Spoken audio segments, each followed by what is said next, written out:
Hey, everybody. Welcome to Roosters on Olentangy Road. River Road in Columbus. I'm Jeremy Birmingham. This is Lettermen Live. I'm actually here today taking Austin Ward's spot, who's on a little mini vacation. I'm joined by Anthony Schlegel, Doug Worthington, quarterback Justin Zwick down there. Guys, it's Lettermen Live, but we need to dive into this first and foremost and say by the time this airs, everything we talk about could be completely moot, right? Right. 100%. So let's kind of hope that that's the case, because otherwise it's going to be just another show about ripping on the Big Ten and its complete lack of leadership and what it has done to Ohio State football in the last month and a half, but specifically in the last 4 days. We've seen an All-American guard and a top 10 pick in the NFL draft declare that he's not going to play this season for the Buckeyes, even if they do play. Monday morning, we saw a top 10 pick in the NFL draft and an All-American cornerback for Ohio State make the same decision. If you guys were in Shaun Wade's shoes or Wyatt Davis's shoes, how long would you have waited to make that decision? I think it solely comes down to what their heart's decision was. This is a very, very different season, a very, very different time in the world, and the simple fact is there's so much uncertainty that they needed to at least put all their chips in their baskets. The way that it was handled from the Big Ten, the leadership, they didn't give them a lot of just answers. They haven't gave them a vote. There's a lot of things these kids was waiting for that they didn't get, and they had to make sure that they put their family and their best interests at hand, and that was continue their career in the next leagues. I mean, it's sad, but I can definitely appreciate where they came from. I can understand it. I kind of don't understand it in a way though, because it's just like this whole time we have had no idea what was going to happen, but then it just kind of started coming out Friday or Saturday that this might be looking like we're going to start in October. We might have a season. We might be in for the playoff. Yeah. And then for it to just have Shaun Wade come out, who came back, right? I mean, he came back wanting to play corner, wanting to up his stock for the NFL draft.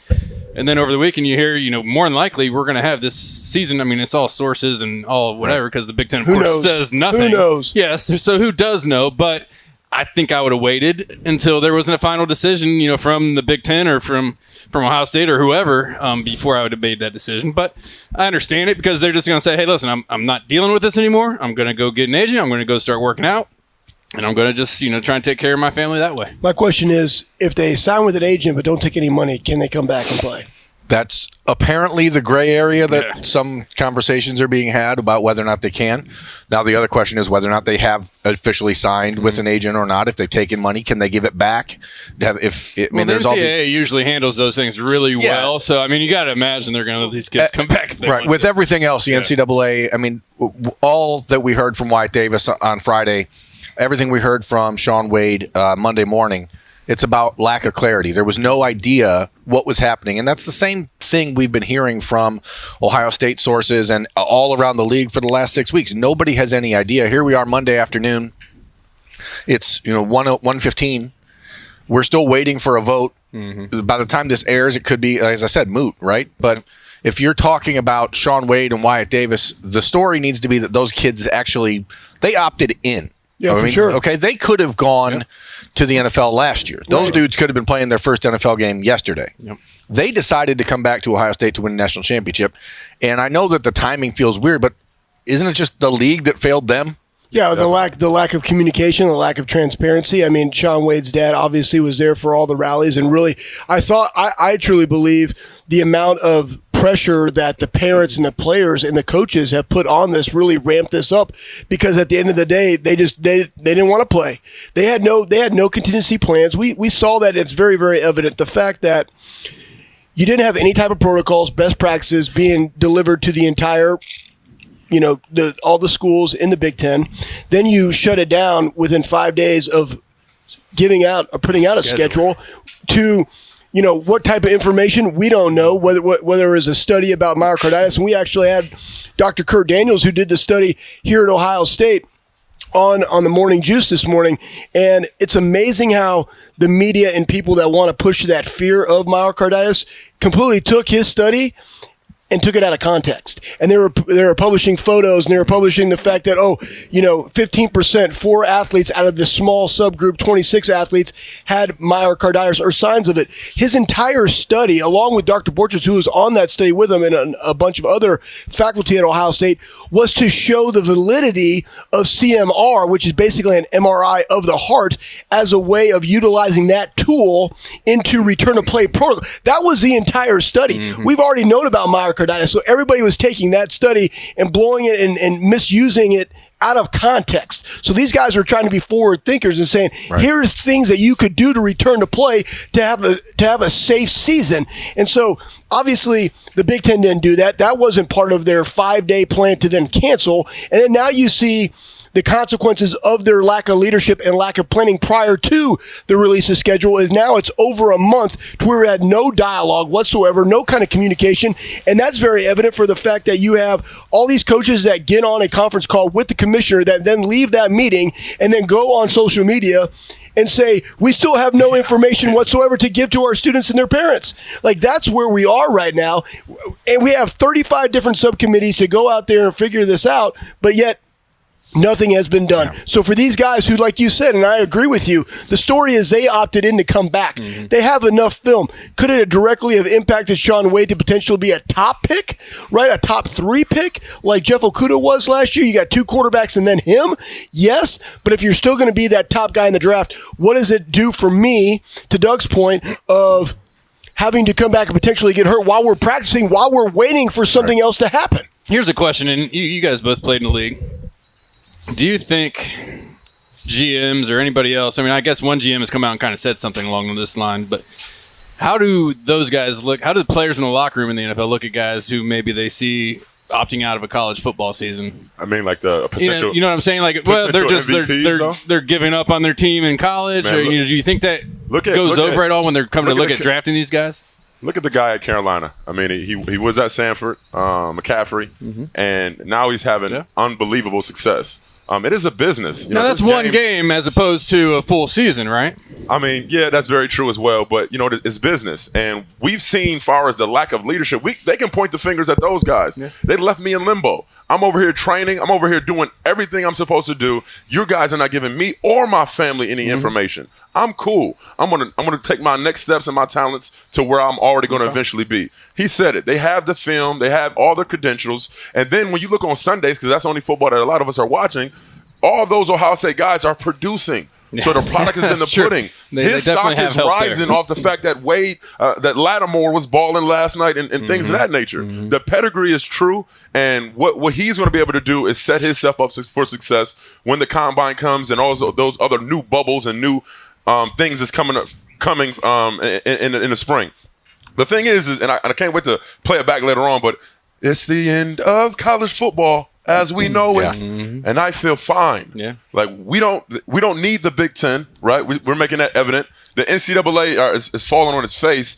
There's this pain and this things that we're going through right now is showing you how the universe kind of cleanses itself, and we're just kind of seeing that these guys, these players, these coaches even are getting behind the brand and the students and what really pushes the things forward. The city of Columbus, everybody is being affected. And I just think like it's just some remarkable things that we're going to like later on look back like, wow, that was kind of the start of it. Yeah, to Justin's question too, I would say this would be considered like Alvin Kamara talking about his contract, right? He doesn't want to necessarily hold out. The guys don't ever talk about people's money when it comes to the league, and nobody's really going to care that they opted out of their season because, again, they understand that it's a business. But when they look at this kind of crazy year that is 2020 and COVID, they're going to say you did the very best thing. Now, the question would be, we heard about the GM from the Steelers, and they might not have that luxury of a pick, and they want to go look at somebody to see how they developed during this time. Because the question for Shaun would be, can he be a lockdown corner in order to jump that? If not, then he's ran. It's a risk analysis, right? Like, what is my risk if I stay and I play? All right, I move up from 10 to 20 into the top 3. Yes, that's 100% millions of dollars. But at the end of the day, is it worth the risk? And is it worth me hanging around to potentially play 8 games and go, but yet we still haven't heard anything? So now I'm continuing to go out there and practice when then I could potentially get myself hurt in a one-on-one drill or whatever, and I'm taking that risk. So if they're basically, I wish they had an opportunity to have the risk analysis, understanding that we were going to play or we were not going to play, and when that date was, and it was very definitive. But the answer is we've been keeping these kids in limbo for so long, and the fact that they opted in is really the true story. Yeah, the bottom line is that people are going to question the timing because we are waiting for the Big Ten to vote, and we do believe that it's turning toward a potential return to play possibly as soon as October 17th. But the story here is that the Big Ten failed them. I mean, these kids made that decision to come back, and here we are. It's September 14th. I mean, they've still been waiting for the last 6 weeks, over a month, and to say we've got to this point without any sort of actual instruction or direction is an indictment on the league in general. And to Doug's point, I think it shows like college football is not going to be the same. And aside from the name, image, likeness stuff that's going to come down the pike here shortly, we're heading towards that world of like super conferences, right? Like the 4 16-team leagues. I mean, you can see even Dan Patrick this morning is talking about Michigan and Michigan State not playing even if they do return. Wow. Like how does – I don't know that that's true. I don't believe it is, but how do you think that the league changes if the Big Ten is playing and Michigan is not? I don't know that it does change when you think about the last – 10 years? I mean, what's Michigan, what have they done as far as the Big Ten's concerned? You know, I mean, since Tress came here, for the most part, they've beaten Ohio State, twice? And they haven't been in the running for a playoff. They haven't been running, for the Big Ten championship. They don't play. I think that just might be the death of their program, and it just might go on as whatever. I mean, Ohio State's still going to be the cream of the crop in this area, and the recruits are still going to come here, and it's going to make it even worse. To your point, I think it'll definitely be a black eye on that particular state. One which I don't mind having, but the season will be different. You know, the fact of the matter, they had that Michigan game in the middle of the season, and some people are trying to tell us that it was just in case things happen and they couldn't play, that they still get to play that game, but it still didn't feel right. You know, now it's, after Thanksgiving, it's one of those things that we all huddle when we get together for. It is a big deal. So the season will suck. Hearing those headlines kind of disturb me. Yeah, I mean, at least everybody has the option to play, which is, to me, because, I mean, if you don't want to do it, that's on you. Right. And I would think, too, here's the other thing. We even heard the Michigan president talk about how the athletic program is the front porch to the house, which is the university. And then I actually called the chief brand officer for Carhartt because I wanted to know, like, do you ever research the value of brand ambassadors and the amount of revenue that they bring in? And if you really think about this, you guys know from being a social platform covering the Buckeyes, it's all about positive impressions.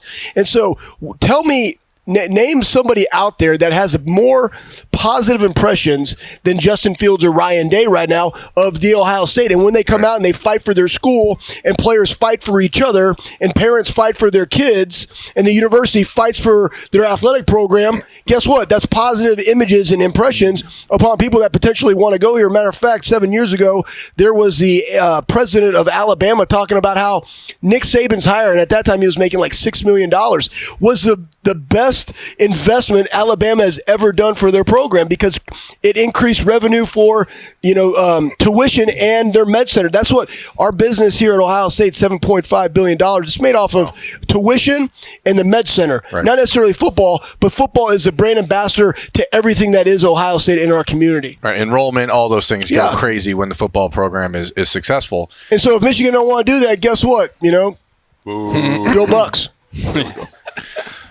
Let's turn it a little bit here, okay? We're talking about the value of Ohio State cornerbacks, and we watch it all day on Sunday. I'm just going to eat these two mac and cheese bites right in front of your face at the same time. Keep going. I'm not afraid of you. We can have a mac and cheese contest whenever you want. After this, we can go there whenever you want. What do the Buckeyes do? You have Shaun Wade, who is now potentially the third cornerback in this group that's going to be a first-round pick with Okudah and Damon Arnett.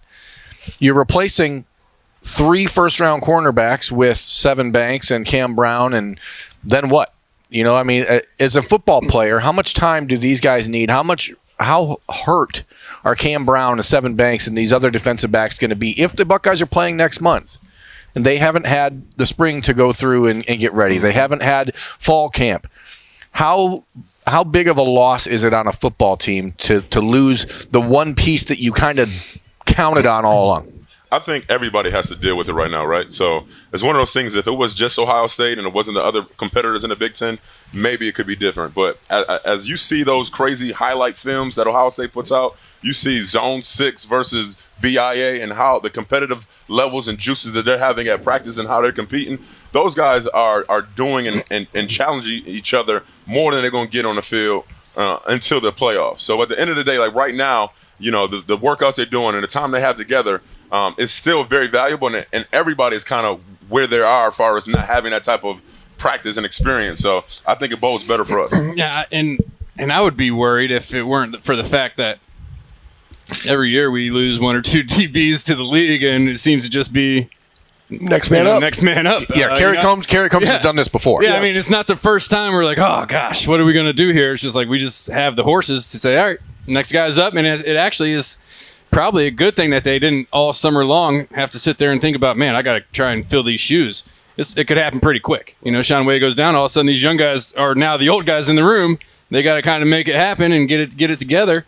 I think it could really be, it's just going to give more people the opportunity to go out and show what they can do, because we know that they're good athletes and they just were playing behind, guys that have been here for a few years and we're really balling out. So it's why the competitive culture or the competitive excellence of the culture that is Ohio State is super important. I mean, when you, like Doug said, when you have 5-star wide receivers being coached by Brian Hartline and everything that they're doing, right, and potentially one of the best wide receivers in the country, and Chris Olave going against you in practice, doesn't matter what age, right? Coach is putting you in there to see how you're going to respond regardless of who you're playing, right? And so the receivers that they're playing against are going to be the best in the Big Ten. They're constantly going through that. They've seen Shaun Wade, and it's not like he's leaving, the building. Yeah. He could potentially be there. I remember when we left, James Laurinaitis stepped up in a game for Bobby Carpenter that went down. He was a true freshman, but he did a phenomenal job. Why? Because Luke Fickell coached the absolute pee out of him. And that's what's going to happen. Good thing is you got Kerry Combs. I know you see all these beats around here. That's okay. They don't scare me. Just don't drop dumps on my Italian sub there. But that being said, if there's one guy that can coach him up, it's going to be him. But they also understand what those guys' weaknesses are, right? And Kerry being in the league and then it coming from Ohio State and along with Madison, they're going to understand how we got to protect those guys sometime. And it might be, we might play a little bit more zone as opposed to man. Right. So they're going to put those guys in the best position possible. But at least the good thing is when you have these things where Sean's like, I'm out, I'm opting out, right?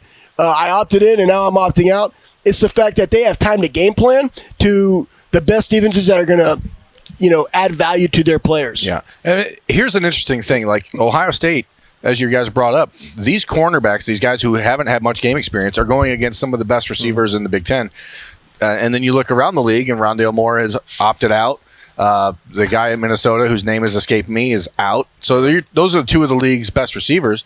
If Michigan doesn't play, you have Nico Collins not there. I mean, maybe it doesn't really matter in this sort of season. It's crazy to think about, isn't it? But because you're playing here for Ohio State, your thought is you're playing to get to the playoff, right? Mm-hmm. So you have 2 months of football games against maybe less talented opponents to prepare for Clemson, Alabama. Well, it's like the JV thing that we hear about in the spring almost, and that's almost what it might feel like when we're going out and playing these guys, which in a sad way, it was already kind of like that even in the years past when they are full strength. So I don't foresee any issues with these young guys. Like Schlegel said, they will mirror that defense to what they think these guys are best at. They're not going to put them on an island and just expect them to be able to do their job or do what these older guys have done in the past if that's not where they are yet. Yeah. Now they're going to get them there, but if they have to play zone, they'll play zone, right? Yeah. They'll bring some more, some more different kind of blitzes and just do, try and create some pressure that way. But they'll sit those guys back there. Well, that's exactly what we did in 2005. People don't realize this, but we played 80% nickel. The reason we did that is because Bobby could rush the passer as a 5 technique. Yep. We had more depth at the linebacker and DB position than we truly did at the defensive line position. So they put Bobby on the outside. They kept myself and AJ on, but we also had Dante Whitner who could play the nickel, play the star, and be very physical in the run. So why do you have to go to base when you got a really physical presence as a star? And so they're gonna maximize their assets and the skill sets of that potential team that season. But that's why our coaches are the best in the country. It's an interesting mix because what Ohio State played last year was almost exclusively zone. with Jeff Hafley, and it was a major change for Ohio State's secondary. And now you have Kerry Combs back, who's almost exclusively man. But a lot of that was because Urban liked to run man. Right, but if you are in a position now where you have guys that maybe you don't trust as much out on an island, maybe you go back to what these kids already picked up last year. Yeah, for sure. Absolutely, man. You just want to set them up for success, but at the end of the day, when it comes to defense, you affect the quarterback. Yeah. So whether we can do that with, and again, you lost Chase Young last year, so who's going to be the next guy up, right? You got Coop, who's a fifth year or a 6-year guy, right? I mean, he's a veteran there. You got, Friday, and you got Harrison, and you got this group, this squad of guys that can rush the passer. It's like, hey, you know what? We're still going to go affect the quarterback, and then maybe that's zone pressure. Maybe that's just playing, straight up four man, and we're going to do cover 3 or cover 2 or whatever the case may be. But then we're also going to blitz and play fire zones. Like, they can do that, but that's what they're going to be working out. And the beauty is they've already still been training, so they already kind of know. And I guarantee you, because they're prepared, our coaches, that is. All right, what happens if Wyatt Davis goes out? Who's the next guy going to be there? All right, what happens if Shaun Wade goes out? Who's going to be the next guy there? And I 100% guarantee you they've already been training and thinking about that, so when it did happen, they could execute and go light speed. Well, on top of that is also during the season, you don't know what's going to happen as far as these tests may come, or you might lose, 1 or 2 guys there. So they're probably already thinking, what do we do here if we do lose these guys, to a positive test or whatever it would be. So they're probably ahead of the game in that aspect. Well, we're probably ahead of the game because we don't even know if Ohio State's going to be playing football. But it does feel good to be talking a little bit, having a fun, casual conversation about actual football. This food is so good.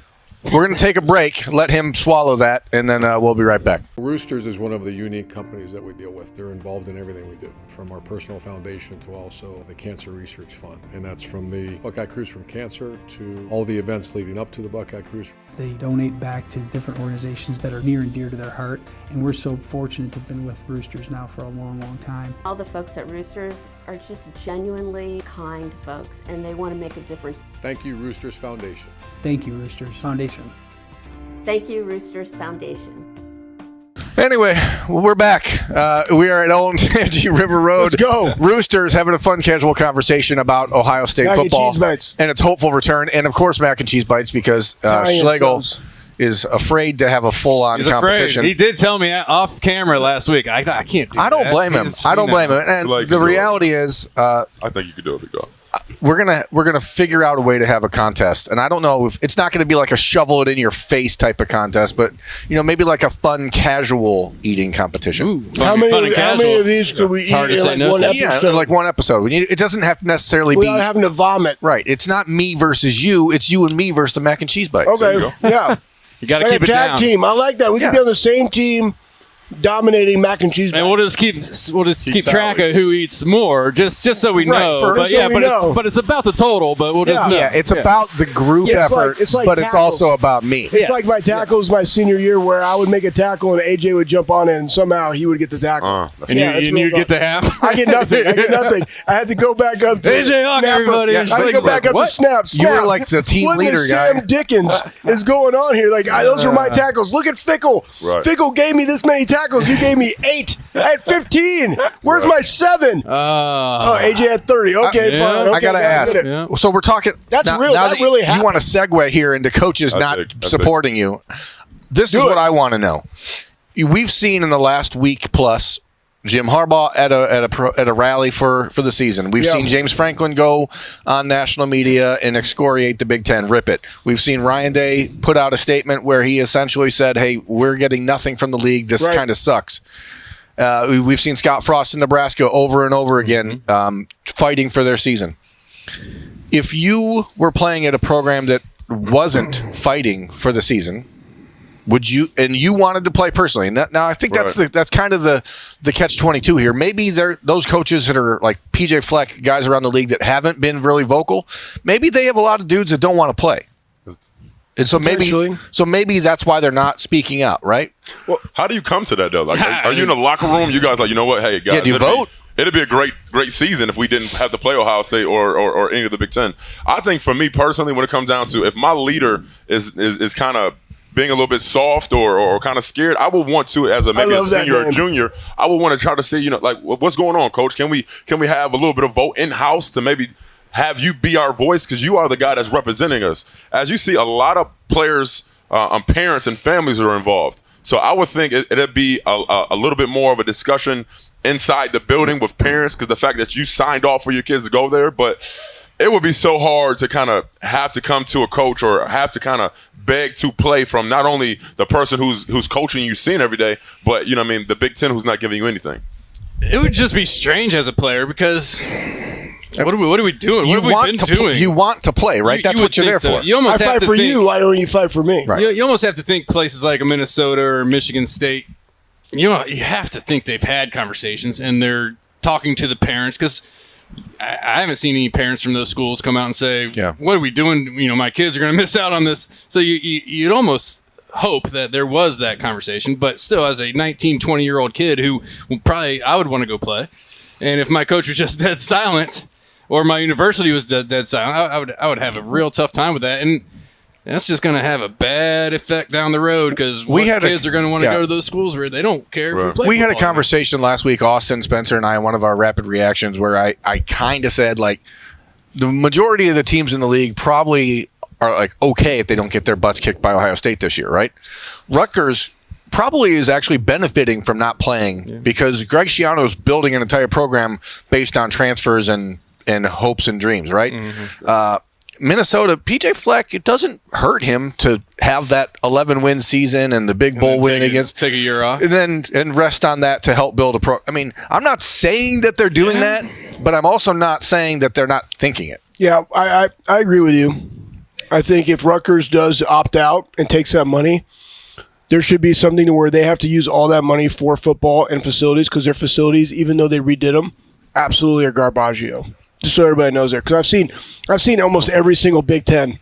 I've seen 90 colleges, so I mean, like, I know what they are. I know what they look like. Anyways, that's another side story. But I'm with you. And Bobby's been at an all-time elite level, calling out people just like this. And I know for a fact that Mel Tuck, he coached us. Oh, yeah. But Bobby actually talked to him.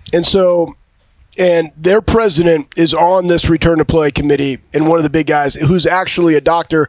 I don't know his field, but his voice carries a lot of weight. Mm-hmm.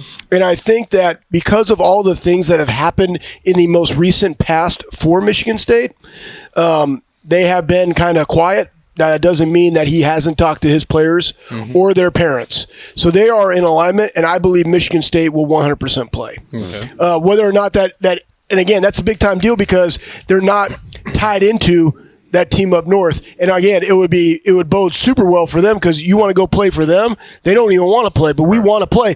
They just went about handling it differently. And I think even with the parents at Ohio State and Nebraska, not that Ryan Day and Frost would not have come out that way, but when you had that much, juice from the parents, I call it like give a shit factor, high GSF from the players and the parents, it's almost like I have to go do that because I'm representing them, and I want to have this. I want to have the same language about this topic, right? So I agree with you. Now, I can only speak for Mel Tuck because I know the situation. Cannot speak for PJ Fleck, and that's the other thing too. I mean, if your name escapes me, dude from Indiana. Just got Tom Allen. Tom Allen had a great season, best season they've ever had there, I believe, in a long, long time. If right? your team's not going to be very good, but he just got a contract extension, and that's kind of some of the other things, right? So if I have a year and excuse me, whoa, Buckeyes, that was the Italian sub, not the mac and cheese bites. But if I can take 60% of my salary and not play this year and get in more recruits and be a little bit older for the next season, I might as well do that. I just basically got a free year on my contract that they had to buy out. So again, you don't hope that is on the mind, but when they don't speak out about it, or you don't hear about it from side conversation that they're actually fighting for their players, then that's where you go to, right? It's tough. In today's day and age, every coach has an easy way to get out his thought. Twitter. Right. I want my kids on my team to have an opportunity to play. It seems strange that even you talk about Coach Tuck, he's still. I don't feel like Tuck he's is so loud. I don't feel like he's ever come out and said anything. But we would love to play. I think it's an interesting. It's just point, our president's kind of told me to be quiet, and I'm just going to be quiet. That doesn't seem Well, because immediately when you think of Tuck, like he would be probably the one guy in the Big Ten that you would want not to play because you didn't have spring football and you had this time, and now you're basically going to come out and look like the Browns did. And he's taking over. Yes, he's taking over a terror. Yeah, they were awful before. You got to get some of your recruits in. Took over way late. Yeah, took over way. I mean, that whole process the whole they thing was mishandled. screwed up. So it was kind of like, okay, how are we going to handle this? Well, we're going to do this in house. Yeah, it's a little bit different, but I believe that he has the backing of his president. So I again, I'm very when I talk about something, I'm very honest and open. I don't want to cast judgment, but then you get the people on Twitter that are saying, "Oh, we're going to have it would be so great to have a Pac-12, a Big Ten Rose Bowl in the spring." Get out of here, right? Then they're taking the pictures from, Kurt Daniels' study and posting them on there about this fear-mongering of myocarditis. I was a strength conditioning coach. We knew about sickle cell, and myocarditis has been around. Like, we understand. It was just about people trying to figure out the return-to-play protocols because our conference didn't do a good enough job having due diligence and talking to the NFL, the MLB, NHL, NBA, sports across the pond. Like, they never did any of that, right? So now we have other people doing that, and they're going to go blow this stuff so out of proportion, but yet be very happy and excited to be covering games of other people that are able to play. It absolutely blows my mind, the hypocrisy, and that's why I really like you guys here at Lettermen Road, because you guys like to put out good information, not just crap from a boat. Right? Because that's what matters. Like, people want to know, if you want to go get some information, boom, hit my cats up. And that brings me to a point, like you're talking about, Jay-Z, you said it, if a player, you want your coaches to sort of be your representative, right? Right. And what we've seen is that the league and some of the coaches that clearly don't want to play are using national media types as their representatives and trying to spread what, as Anthony just said, fear. And it's obvious when you're playing, and we live in Ohio, right? I live in Michigan. Everyone yanked your jokes. Okay, fine.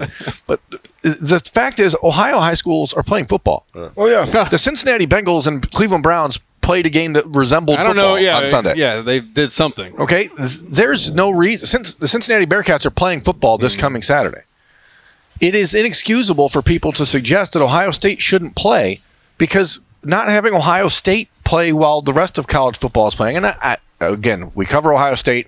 Maybe we see things through scarlet and gray glasses, but to not have Ohio State playing when Alabama's playing, it's inconceivable that people would say they're right for playing, they're right for not playing. Like, how can that be? Well, they did that on College Game Day, right? They are applauding some for playing. Notre Dame, like, thanks for saving football. They're applauding others for not playing. Well, the reason they're doing that is because they don't want to ruffle any feathers and say, where it's about the medical and it's about the safety. Well, then obviously, then you could automatically say, well, these guys don't care. Like, they don't care about the safety of their student athletes. And that's absolutely wrong, because I know I've seen them. I coached with them. Like, these coaches care about their players' well-being. But it's also, in my opinion, I've said this many times, it's almost un-American to not try. And that's what we've done at the Big Ten. I would say we haven't tried, because if we did, from the time the pandemic started, they would have been working out this entire problem. Because playing in the spring, is COVID just going to magically disappear in the spring? They're talking about, we want to have a vaccine. Well, guess what? Vaccines are only 50%. My kid had a vaccine for the flu. Guess what? He got A and B. Everybody in the house got them. I didn't get it. He's an overachiever. But he got them. Yeah, he wanted to get them both, right? So they still don't know at the end of the day. It's something that we're always going to have to be dealing with, but you got to work the problem, create solutions, and execute. And in the meantime, they're impacting all these student athletes that are the brand ambassadors for their university, the best that they have at each individual one, and they're taking opportunities away from them. This is mind-blowing. I mean, I feel for a guy like Kevin Warren to a certain extent. When it comes down to having all this fall on you, your favorite statement is contingency plan. The leadership, the contingency plans, those things were not in place.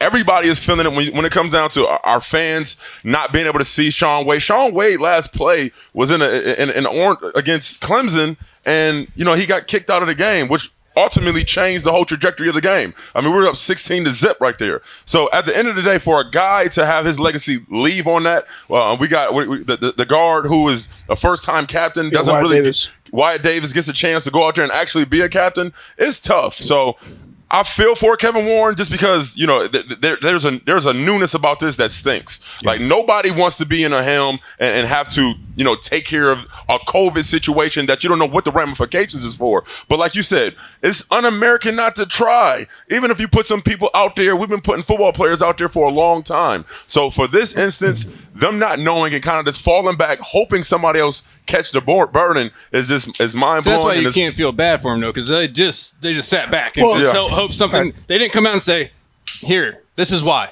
we just put our schedule out. Here's our reasons why we were canceling this right now." They just sat back and said, "Oh boy, they're calling us out on this. What do we do now?" There was 7 months of this leading up to it. I understand Kevin Warren's in his first year on the job, but that's all the more reason in my mind to not be the group that says, "Hey, we're canceling football." In my mind, that's more of a reason to say, "Hey, let's wait and see what these other more experienced commissioners do before we make this sort of assumption." All you got to do is press pause and again lean on your own understanding. So this goes back to the failure of the presidents for hiring him in the first place. Why are you going to hire somebody that only has NFL experience, has never been an AD or understand college football?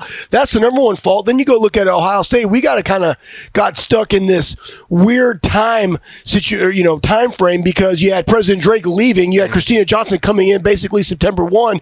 If we had a strong president that was there during this pandemic time to be able to rally the troops and plant the flag for Ohio State in the Big Ten to say, no, this is how we're going to get stuff done because we understand the importance of Ohio State and the footprint of the Midwest in the football regards. Like, we didn't have that because we had somebody coming in and we had the person that was leaving didn't want to do that anyways. He's also one of the main proponents for this guy getting hired. So at the end of the day, like, we got the Big Ten kind of got stuck in this fact that there was really no leader, and predominantly a lot of them are not Midwest people and have not been on the job that long. And now you got the Rutgers president. He's new. He's 3 weeks on the job, right? Same with Christina Johnson.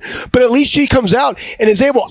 She doesn't understand Ohio State. Like, there's no way she possibly could understand Ohio State in a couple weeks that she's been here. But what she does know is if I don't know it, I'm going to go to the people that do know it. And that would be Gene Smith. That would be the head football coach at Ohio State. That would be talking to the players. That would be talking to the med staff that's been here and doing all this gold standard protocols for testing and return to play at Ohio State. Say, you know what?